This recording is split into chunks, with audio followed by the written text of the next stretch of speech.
5-6 कराओकेचे कार्यक्रम करतात होता. म्हणजे आम्ही 5च कार्यक्रमाला परवानगी देतो. पण मेघा पंडित आणि अश्विनी कांबळे या दोघींचा फोन आला आणि मी म्हटलं की नाही, आता त्यांना दिलं पाहिजे, कारण दोघी मिळून कार्यक्रम करतायत ही बाब महत्त्वाची आहे. आणि दुसरं म्हणजे अशा गोष्टींच्या वाढदिवसाच्या निमित्ताने करतात, म्हणून त्यांना म्हटलं लगेच हो म्हटलं. नंतर आता 10 नोव्हेंबरपर्यंत आता सगळं नोव्हेंबरपर्यंत आता काही जागा शिल्लक नाही, जास्त उद्याचा तुमचा कार्यक्रम आहे. मला सांगितलं पाहिजे की आशा भोसले हे असं व्यक्तिमत्व होतं आहे, असं व्यक्तिमत्व आहे की ज्यांनी आपण ठसक्याची गाडी म्हणतो विशेषतः, हे आता दोघी मला माहिती प्रसिद्ध आहे ठसक्याची गाडी करते, ती गाडी त्यांनी म्हटली. जी मी माझी मुलगी गाडी म्हणते तिला सुद्धा मी ठसक्याची गाडी म्हणतो, कारण तिला ती म्हणायला जमतं चांगल्या पैकी. विशेषतः आशा भोसले रजनीने घेतली होती आणि ती महाराजांच्या अभयसिंहराजे भोसले यांच्या 50व्या वाढदिवसानिमित्त घेतली, 1994 साली घेतली होती. शांताग्रामवर तो कार्यक्रम झाला, चांगला झाला कार्यक्रम तो. परंतु शेवटी माझ्या तेव्हा लक्षात आलं की त्यांची गाडी म्हणणं वगैरे ठीक आहे, पण अशा मोठ्या लोकांना जर बोलवलं तर होणारा खर्च हा आवाडवे असतो थोडक्यात. त्याच्यापेक्षा आशा भोसलेंची आपण गाणी ऐकली कधी पण सांगली असं माझ्या तेव्हा लक्षात राहिलं. आम्हाला तर हक्का वाटतं थोडक्यात. पण त्यांनी जे काही मिळवलं आहे ते महत्त्वाचं आहे. मला आठवतं त्यांच्या घरी आम्ही गेलो होतो, अभयसिंहराजे भोसले, मी होतो, राजन माने आणि काही 2 जण होतो. पण 7व्या वर्षी पण त्यावेळेला त्यांचा असणारा रुबाब, त्यांचं असणारं बोलणं, त्यांचं असणारं एकंदरीत आदरात ते सगळं मला विशेषतः भावलं होतं. आज त्या 92 वर्षाच्या आहेत आणि अशा वेळेला सातारमध्ये मेघना पंडित आणि अश्विनी कांबळे या दोघी कार्यक्रम घेत आहेत, त्याबद्दल मला अतिशय आनंद वाटतो. त्याच्याबरोबर दुसरा एक महत्त्वाचा मुद्दा की मला लक्षात असं आलं की प्रत्येक कार्यक्रमात मराठी गाणी 2 का होईना 4 का होईना गाणी झाली पाहिजे. अशा पद्धतीने मराठी गाणी म्हटलेली आहेतच, परंतु या दोघीही हिंदीबरोबर मराठी गाणी अतिशय चांगल्या म्हणतात. विशेषतः माणिक कांबळे त्यांना मदत करतात, त्यांच्या टाळ्या वाजवतात. बरं वाटतं ना आपल्याला, तिकडे नवरोबा सगळी मदत करतात आणि तिकडे जाऊन बसतात, पण त्यात पण सगळं यावं हे चांगलं आहे, चांगलं लक्षण आहे थोडक्यात म्हणजे. आणि विशेषतः आपण कार्यक्रमापूर्वी एक 15 मिनिटं आम्ही घेतो एवढ्यासाठी की यूट्यूबला जात असतं. आणि हे एक महाराष्ट्रातील प्रसिद्ध समीक्षक आहे, चित्रपटाचे समीक्षक, गाण्याचे समीक्षक, सकाळचे माजी संपादक, असं बरंच त्यांचं आहे. ऐकेचे माजी संपादक आहे किंवा त्यांचं सध्या वेगवेगळ्या पेपरमध्ये आग्रह घेतात, ते पाठवतात. अशी व्यक्तिमत्व आपल्याला माहिती नसतात, तेव्हा आपण गाण्यामधली विशेषतः व्यक्तिमत्व या ठिकाणाहून लोकांपर्यंत कशी पोचतील ते आपण बघत असतो. पुढच्या महिन्यापासून आता शास्त्रीय गाण्याचे 2 कार्यक्रम दर महिन्याला होणार आहेत. प्रज्ञा लाटकर सादर करणार आहे आणि दीक्षित करणार आहे. दीक्षित ओळीने 12 कार्यक्रम करणार आहे. ते 12 कार्यक्रमाचं पुस्तक आपण तयार करणार आहोत. म्हणजे आपला उद्देशच असा आहे की या हॉलच्या माध्यमातून कराओके आणि गाण्याच्या माध्यमातून हळूहळू सगळ्यांनी साहित्याकडे वळावं. म्हणजे समजा एखादं गाणं आहे तर त्या गाण्याची पार्श्वभूमी काय आहे, कशा पद्धतीनं झालं, कोण दिग्दर्शक होता, त्याचा समाजाप्रती काय उपयोग झाला. म्हणजे आपल्याला माहिती पाहिजे की आपल्याला स्वातंत्र्य मिळण्यामध्ये तुमचं वंदे मातरम हे गाणं हे अतिशय महत्त्वाचं ठरतं. जे वंदे मातरम गाणं म्हटलं तर लोक तर ब्रिटिश सैनिक, ब्रिटिश पोलीस मारायचे. बाबा सावरकरांना त्यांनी प्रचंड मारलं. हे गाणं बंगालमधून आलं आणि ते वंदे मातरम गाणं हे खरं बंगाली भाषेत आहे, पण तरी सुद्धा आपल्याला ते सहज म्हणता येतं. किंवा त्यावेळची जी देशभक्तीपर जी गाणी आहेत ती प्रचंड गाजली. आणि त्याच्यानंतर सुद्धा मनोज कुमार असेल किंवा बाकीचे मंडळीचे असतील. त्याच्यामुळं हा हॉलचा उपयोग तुमच्या प्रगतीसाठी, विशेषतः कलाकारांच्या व्हावा शब्दापेक्षा या कलाकारांनी हळूहळू लेखन करावं, साहित्याकडे वळावं आणि साहित्याच्या माध्यमातून आपल्या लेखनातून आपण काय केलं आहे हे लोकांच्यापर्यंत जावं, आमचा प्रयत्न आहे. आणि त्यावेळेला या सगळ्या ज्या यूट्यूबची तुम्हाला ज्या कार्यक्रम आहेत त्याचा नक्की तुम्हाला उपयोग होईल याच्याबद्दल मला खात्री वाटते. मी या ठिकाणी अश्विनी कांबळे, मेघा पंडित, त्याचबरोबर माणिक कांबळे, माझे मित्र सर्वांचं या ठिकाणी स्वागत करतो. आणि प्रथमतः मी मुकुंद फडकेंना विनंती करतो काय. नमस्कार सर्वांना.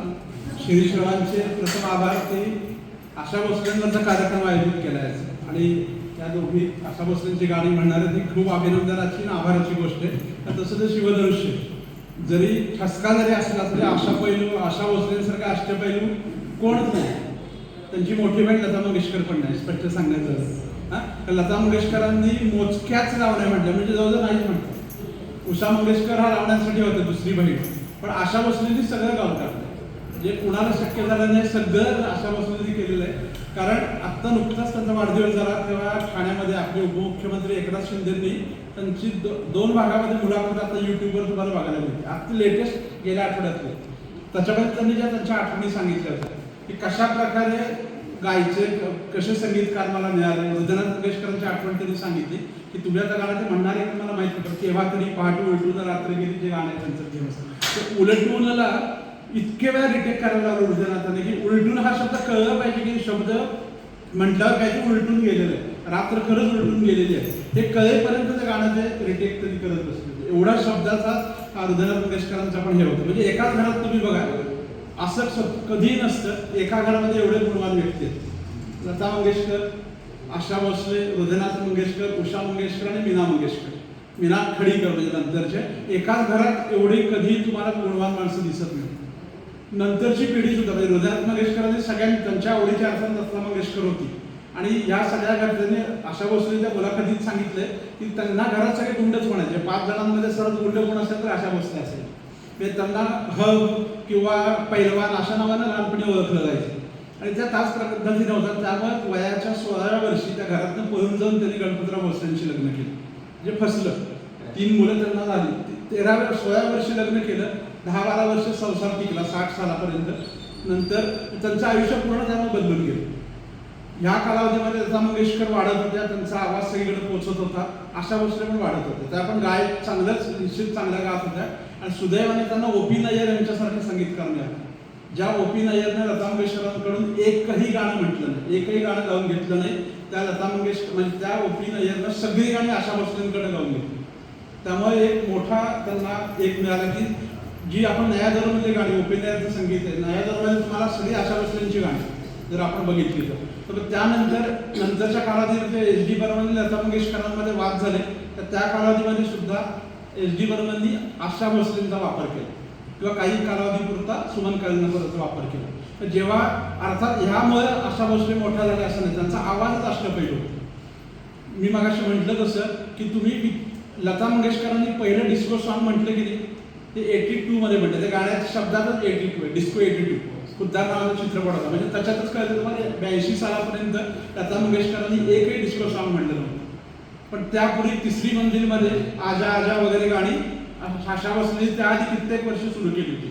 त्यानंतर अनेक गाणी ज्याला इंडी पॉप म्हणतात. इंडी पॉपचा अर्थ काय, आतापर्यंत पॉप म्युझिक हे वेस्टर्न असायचं, अमेरिकेत इंग्लंडमध्ये तयार होणार आणि ते भारतात लोक ऐकायचे. पण इंडी पॉप म्हणजे इंडियन पॉप म्युझिक हे आशा भोसलेंनी लोकप्रिय केले.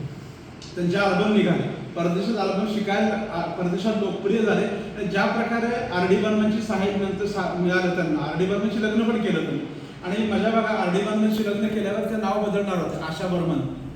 पण R.D. बर्मननी सांगितलं नाही, तुझी ओळखच आशा भोसले अशी, तू माझ्याशी बरेच वर्षाने लग्न करतेस, तुझं नाव आशा भोसले म्हणूनच तू लोकप्रिय झालेले सिंगर म्हणून आता आशा बर्मन हे नाव ठेवण्यात अर्थ नाही, तू आशा भोसलेच राशील. म्हणजे एका पतीनं सांगितलं माझं नाव लावू नकोस. हे पण R.D. बर्मनचं मोठेपण पण आपण लक्षात घेण्यासारखं. अर्थात आशा भोसले का मोठे आहेत, इतकं वर्ष आता 92 वर्षाचं आपण त्या दिवशी सुद्धा मुलाखत, ताजी मुलाखत गेल्या आठवड्यातली, ती प्रत्येकाने युट्यूबवर बघायला हरकत नाही की किती त्या बाईला किती आठवते मागचं, अजून एक किती ताकद आहे, अजून सगळं आठवते. अजून त्यांनी काही गाणी म्हणून दाखवली, ती तेव्हा केली असेल तसंच गाणं ह्या वयात सुद्धा त्यांचा आवाज तसा होता. मी आता तुम्हाला जे सांगितलं, केव्हा तरी पहाटे उलटून रात्र गेली तरी म्हणून दाखवलं गाणं. ते रेकॉर्डिंगच्या वेळी असेल तसंच गाणं त्यांनी त्या मुलाखतीमध्ये म्हणून दाखवलं, काही मागं काही नाही. म्हणजे किती अष्टपैलुत्व आहे. सर्वात महत्त्वाचं काय आहे की त्यांच्यावर शिक्का बसला की क्लबमधली कॅबरे सॉंग्स वगैरे गातात, पण कितीतरी चांगली गाणी म्हणली, कितीतरी चांगली गाणी त्यांच्याकडे आहेत. खरं म्हणजे अशी पॉप सॉंग गाणारी, कॅबरे सॉंग गाणारी, ड्युएट जरा खट्या ड्युएट गाणारी, किंवा नंतरच्या कालावधीमध्ये कव्वालीमध्ये आवाज असणारी, किंवा नंतर गझलमध्ये म्हणणारी, आणि नंतरच्या कालावधीमध्ये गुलजारच्या इजाजतमधला जो आशा भोसलेंचा आवाज आहे तुम्हाला कुठंच ऐकायला मिळणार. तर तिथंच लता मंगेशकर आणि आशा भोसलेमध्ये सर्वश्रेष्ठ कोण आहे हे क्लिअरली कळून जातं. इजाजतमधलं गाणं आहे किंवा उमरावजानमध्ये पाचीच्या पाची गझल फक्त लता मंगेशकरांनी म्हणतात, दुसरं कोण नाहीच आहे. सॉरी आशा भोसलेंनी म्हणतात. एक एक गाणं म्हणजे तुम्ही नुसतं 32 मिनिटाची गाणी आहेत. मी आठवड्यात नाही एकदा ती 5 मिनिटाचा अल्बम ऐकतो, 5 गाण्यांचा अल्बम ऐकतो. एकदा फक्त ती 5 गाणी ओळीनं ऐका. आशा भोसले किती श्रेष्ठ आहेत आपल्याला कळलं. इजाजत ह्याच्यातल्या उमरावजानमध्ये गझल आहेत. गझल गायकी ही खरं पुरुषांची मक्तेदारी आहे, पण त्या गझल आशा भोसलेंसारख्या गायिकेने कशा लोकप्रिय केल्या आणि किती सुंदरपणे गायला हे आपल्याला त्याच्यामध्ये कळतं. कारण अष्टपैलू असा दुसरा आवाजच नाही आपल्याकडे. असा अष्टपैलू आवाज सुदैवाने आपल्याला मिळाला आणि आवाजातले बदल हे किती चांगले. तुम्हाला जेव्हा 2 गायक किंवा मुकेश रफी जेव्हा एखादं गाणं त्यांचं असताना मुकेश रफीने एकूण 24 गाणी एकमेकांसोबत गायली, तर त्यांच्यातला फरक आपल्या लक्षात येतो की कसा आहे. लता आणि आशाने पण खूप गाणी गायली एकत्र. पण तुम्ही जर उत्सवमधलं गाणं मन क्यू बहका रे बहका, तिथं दोघांमधलं बघा तुम्ही दोघीतला फरक की कशा प्रकारे आवाज हे केला जातो. जसं मोहम्मद रफीबाबत सांगितलं जातं की पडद्यावर कोण गायक आहे त्या पद्धतीने मोहम्मद रफी आपला आवाज वळवायचे. गायिकांमध्ये हे काम आशा भोसलेंनी केलं की आपल्या पडद्यावर कोण नायिका आहे त्याप्रमाणे आपला आवाज आपण बदलू. हेलनसाठी आवाज वेगळा असेल, आशा पारेखसाठी आवाज वेगळा असेल, की नंतरच्या काळात अगदी नव्या 2000 सालापर्यंत जी गाणी त्यांची गाजली, प्रत्येकात पडद्यावर नायिका कोण आहे हे बघून त्यांनी आवाज दिला. मराठी तर अप्रतिम गाणी त्यांनी गायली. आता मी सांगितलं हृदयनाथ मंगेशकरांचा जरी प्रायोरिटी लता मंगेशकर होती तरी आशा भोसलेने अतिशय सुंदर गाणी हृदयनाथ मंगेशकरांकडे गायली. ज्या पद्धतीने त्या आवाज लावायच्या, अर्थात हृदयनाथ मंगेशकर एक टास्क मास्टर होते, कठोर होते, होईपर्यंत ते पुढे जायचे असेल म्हणून ती चांगली सगळी गाणी झाली. ज्याच्यामध्ये आपण खूप गाणी आहेत आशा भोसलेंची. नंतर आता तुम्ही कुठली गाणं मला माहीत नाही, खरं तर मी मागाशी शिवधनुष्य निश्चितच आहे, पण एका प्रकारे ते सोपं पण आहे की ज्या प्रकारे तुम्ही कुठल्या गाण्याची निवड करता त्याच्यावर आहे. तर आजपर्यंत कुठल्याही गायकाने मी किती गाणी गायली सांगितलेल्या लोकांचा किंवा आमच्यासारख्या मीडिया पर्सनचा अंदाज असायचा की ह्या गायकाने एवढी गाणी गायली. आशा भोसलेंनी स्वतः सांगितलं त्यांनी 12,000 गाणी गायली आणि त्यांच्या नावे गिनीज बुक रेकॉर्ड आहे. एका वर्षात सर्वात जास्त गाणी रेकॉर्ड करण्याचं रेकॉर्ड हे फक्त आशा भोसलेंच्या नावावर. हो, चित्रपट 900, त्याच्यापेक्षा जास्त एवढी गाणी हे चित्रपटांमध्ये गाणी आहेतच. नॉन फिल्मी गाणी तर प्रचंड आहेत त्यांची. जसं आता म्हणलं तसं हृदयनाथ मंगेशकरांकडे म्हणलेली कितीतरी गाणी त्यांची नॉन फिल्मी आहेत जी सुगम संगीत किंवा ह्याच्यामध्ये येतात. आणि त्यांनी R.D. बर्मनला घेऊन इंडी पॉपचा अल्बम काढला, तो सुद्धा लोकप्रिय झाला. त्याचा सर्वात जास्त 94-95 त्याच्या आधी 85-86 असेल R.D. बर्मन होतं तेव्हा त्यांनी काढलेला अल्बम सर्वात जास्त लोकप्रिय ठरला. ते नॉन फिल्मी होते आणि त्याच्यामध्ये फक्त इंडियन पॉप म्युझिक म्हणजे R.D. बर्मन स्टाईल म्युझिक आणि आशा भोसले स्टाईल आवाज.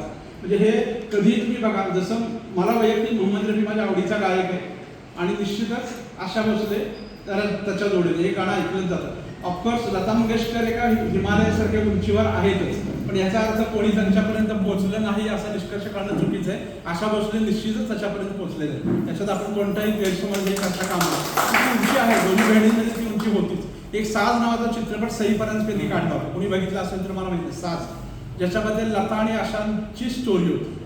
सई परांजपेचा डायरेक्ट खूप सुंदर पिक्चर होता ज्याच्यामध्ये R.D. बर्मनचं काम आपले तबलापटू झाकीर हुसेननी केलं. हिरो एकमेव काम त्यांनी केलं चित्रपटात अभिनेता म्हणून ते झाकीर हुसेन. खूप सुंदर चित्रपट आहे ज्याच्यामध्ये लता आणि म्हणजे लताचं काम शबाना आझमीनं, आशा भोसलेचं काम अरुण अराणीने केलं. त्या दोघांचा खूप सुंदर चित्रपटात ती काल्पनिक म्हणली स्टोरी, पण ती लता आशाची स्टोरी दिसते. आपले काही बदल केलेले आहेत ते खूप स्वतः आशा भोसलेंनी खूप आधी चित्रपटात काम केलं होतं. नंतर त्यांनी आत्ता वयाच्या 80व्या वर्षी साधारण माई नावाच्या पिक्चरमध्ये काम केलं. माई चित्रपट होता ज्याच्यामध्ये एक अल्झायमर झालेल्या महिला रुग्णाचा त्यांनी अभिनय केलेला होता. खूप सुंदर, त्याचा पण रिव्ह्यू चांगले आहे. ही बाई खूप अष्टपैलू आहे. तुम्ही खट्याळ आहे, विनोदी आहे, वाचन चांगलं आहे, स्टेज शो जसं शिरीषराव मंडेचं स्टेज शोवर सुद्धा त्या परफॉर्म करतात. गाणं गातातच, पण गाणं गाणार परफॉर्म. लता मंगेशकरांचं गाणं गाताना पदर सुद्धा हलत नाही त्यांचा, तुम्ही बघितलं असेल. असा पदर घट्ट धरून त्या गाणं म्हणतात जेव्हा स्टेजला असतात. अशा बसेस सगळ्या स्टेजचा वापर करतात, इकडून तिकडे जातील, मध्येच थोडा माफक पण डान्स करतील. अशा प्रकारचं ते एक अष्टपैलू व्यक्तिमत्व होतं. आपण बघितले त्यांच्या हातात सुद्धा ते हिऱ्याचं ब्रेसलेट असतं नेहमी, ते सगळ्यांना दिसेल अशा प्रकारे त्यांचा माईक त्यांनी धरलेला असतो. ह्या सगळ्या गोष्टी आहेत की ते अष्टपैलू आहेत, त्यामुळे हे सगळं त्यांना करायला आवडतं आणि स्वतः मला हे सगळं करायला आवडतं. स्वतःच्या खवय्यी आहेत, त्या बिझनेसमध्ये आहेत, हॉटेलिंगच्या दुबईमध्ये वगैरे त्यांचे हॉटेल्स आहेत, त्याच्यामध्ये स्वतःची खवय्यगिरी ते स्वतःच्या डिश करत असतात, लोकांना खायला घालणं त्यांना आवडतं. हे सगळे असं अष्टपैलू का आपल्याला कुठं बघायला मिळते. गायक म्हणून तर आहेतच, ते माणूस म्हणून सुद्धा ते अष्टपैलू. त्यामुळे आज मी या दोघींचं या तिघांचं अभिनंदन करतो की एका अष्टपैलू गायिकेला न्याय देण्याचं काम तुम्ही करताय. तर निश्चितच तुमची गाणी ऐकायला आम्हाला आवडेल. धन्यवाद. आपण विशेषतः मंगेशकर कुटुंबियांकडे बघताना विचार केला पाहिजे. म्हणजे माहिती तुम्हाला ऐकायला माहीत नाही, जेव्हा हृदयनाथ मंगेशकरांचा जन्म झाला, सगळ्यात धाकटे ते मुलगा झाला म्हणून 15 दिवस जेवणावळी चालू होतं सांगितलं. प्रचंड मोठा खर्च केला, परंतु इतकी वाईट परिस्थिती आली की त्यांना घरात पुस्तकही नसायचं. तर त्यांची आई त्यांना एकच प्यालासारखी पुस्तकं त्या वाचायला द्यायची, पण त्याचा त्यांना उलटा उपयोग झाला. म्हणजे अतिशय कठीण परिस्थितीतून लता मंगेशकरांनी आपलं कुटुंब पुढे नेलं. विशेषतः लता मंगेशकरांनी हे पण माहिती म्हणजे त्यांच्या गोष्टी आपण एवढ्यासाठी वाचल्या पाहिजे की आपल्याला एक प्रकारची महत्त्वाची स्फूर्ती येते. मी या ठिकाणी पहिले सत्कार करणार आहे मान्य